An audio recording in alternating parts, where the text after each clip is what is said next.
जो भाई बहन हमारी वीडियो देख रहे हैं,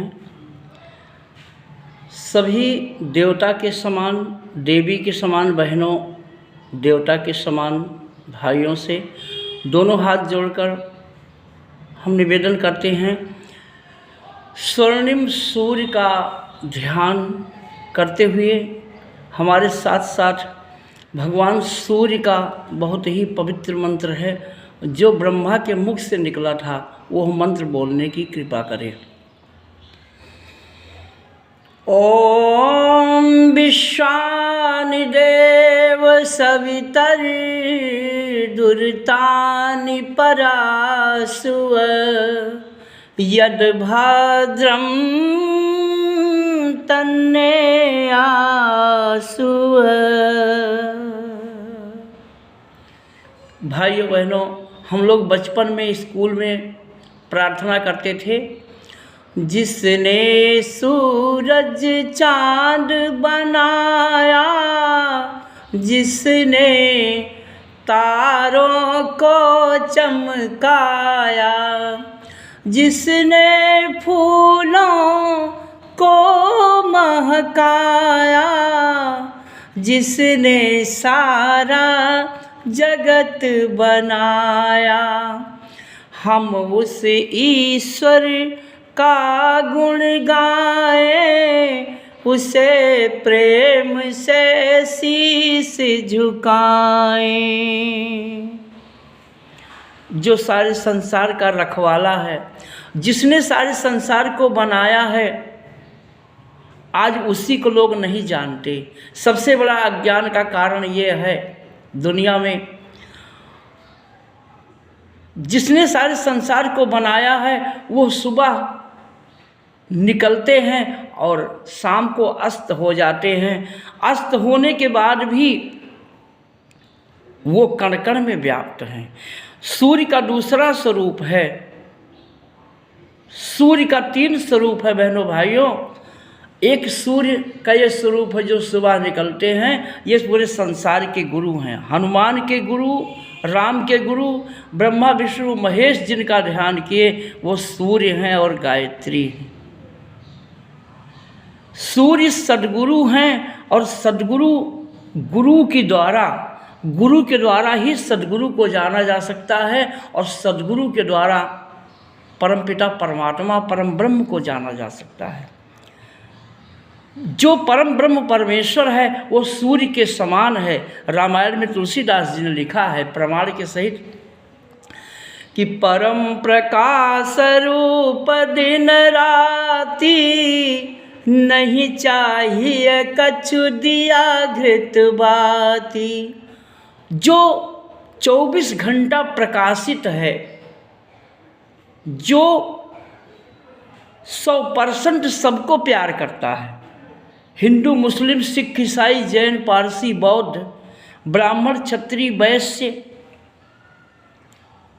तीनों लोक में जिसका प्रकाश फैला हुआ है वो ओम है। ओम भूर्भुवः स्वः। वो ओम ब्रह्मा भी है विष्णु भी है। ओम, केवल ओम में 3 अक्षर है। ओ ब्रह्मा, ऊ विष्णु पालन करना, स्व माँ धरती हैं, शिव धरती हैं, धरती शिव जो है धरती हैं और विष्णु पालन करते हैं और ब्रह्मा आकाश हैं। कहने का आशय जो ब्रह्मा है वो पूरे संसार के माँ हैं। ब्रह्मा, हमारे गुरु जी ने कहा कि गुरुर ब्रह्मा, गुरु ब्रह्मा का मतलब जिस माँ के गर्भ में हमारी शरीर की रचना होती है, सबकी शरीर की रचना होती है, वो चाहे मनुष्य हो, पशु हो, जानवर हो या पंछी हो, जीव जंतु हो, कीट पतंग हो, इंसान हो चाहे राक्षस हो, सबकी रचना माँ के गर्भ में होती है। और सबको बनाने वाली रावण कंस भस्मासुर की रचना करने वाली गायत्री हैं, परम ब्रह्म परमेश्वर है। पंच प्रकृति से रावण भी बना है, राम भी बना है। पंच प्रकृति से कंस और कृष्ण भी बने हैं। पंच प्रकृति से भस्मासुर और शिव पार्वती भी पंच प्रकृति से बनी है। लक्ष्मी भी पंच प्रकृति से बनी है।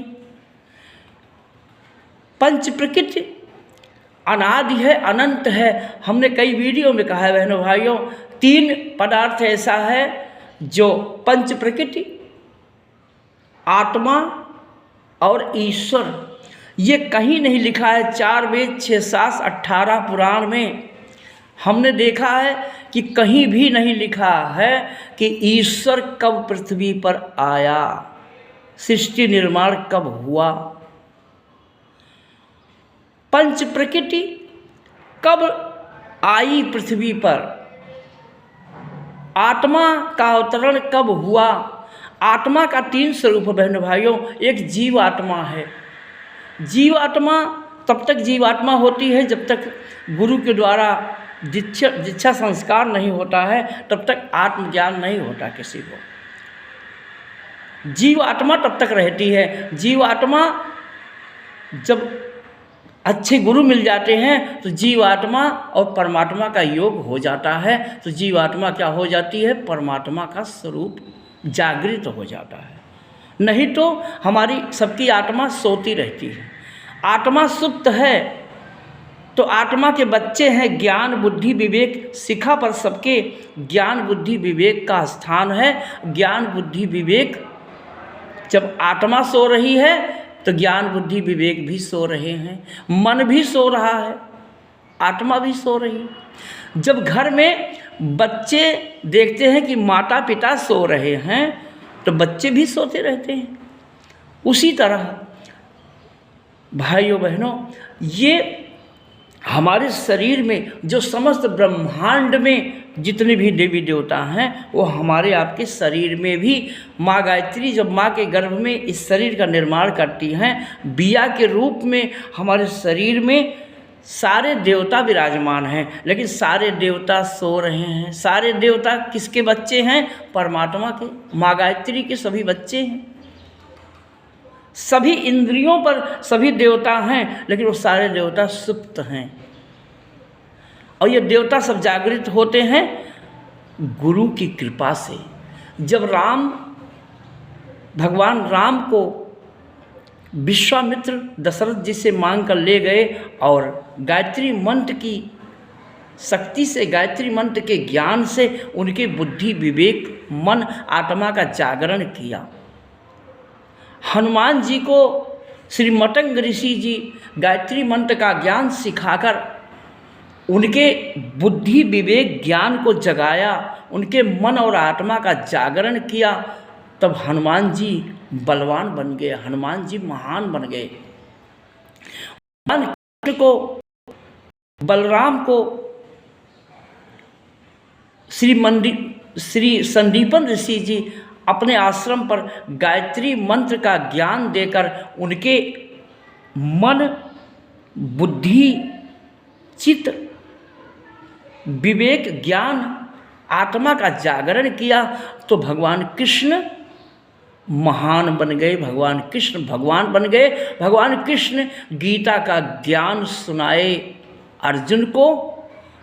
और अर्जुन से भगवान कृष्ण ने कहा कि अर्जुन, मैं छंदों में समूल गायत्री महामंत्र हूँ।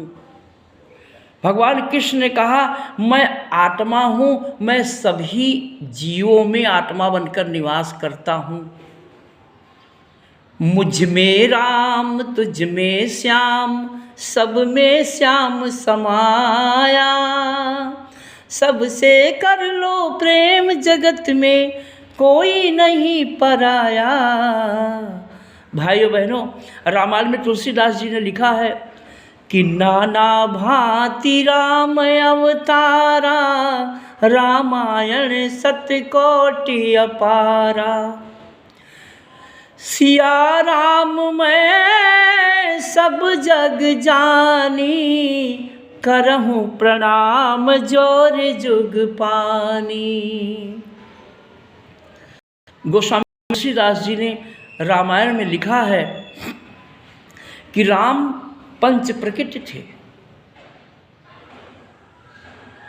राम जड़ चेतन जग जीव जत। तुलसीदास जी लिख रहे हैं कि जड़ और चेतन, चार तत्व जड़ है, एक तत्व चेतन है। क्षिति जल, अग्नि, हवा, ये चार तत्व जड़ है। एक तत्व जो चेतन है वो ईश्वर तत्व है। तुलसीदास जी लिख रहे हैं कि जड़ चेतन जग जीव जत, सकल राम मैं जानी, बंदहु सबके पद कमल, सदा जोर जुग पानी।